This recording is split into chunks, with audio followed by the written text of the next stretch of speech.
പിസ്ത shell കൊണ്ടൊരു അടിപൊളി aquarium ഉണ്ടാക്കി നോക്കിയാലോ. ഇതിനായി ചതുരത്തിൽ മുറിച്ചെടുത്ത കാർഡ്ബോർഡ് പീസിൻ്റെ മുകളിൽ ഒരു പേപ്പർ ഒട്ടിച്ചു കൊടുക്കാം.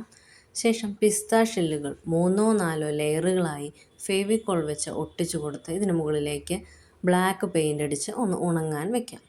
ഇതിന് ശേഷം മുകൾ ഭാഗത്തായി ബ്ലൂ ആൻഡ് വൈറ്റ് കോമ്പിനേഷനിൽ റാൻഡം ഡോട്ട്സ് ഇട്ട് നന്നായി ഒന്ന് സ്പ്രെഡ് ചെയ്ത് അതും ഒന്ന് ഉണങ്ങാൻ അനുവദിക്കാം. ഇതിന് ശേഷം ഡാർക്ക് ഗ്രീൻ കളർ ഉപയോഗിച്ച് കുറച്ച് ചെടികളും പുല്ലുകളുമൊക്കെ വരച്ചു കൊടുക്കാം.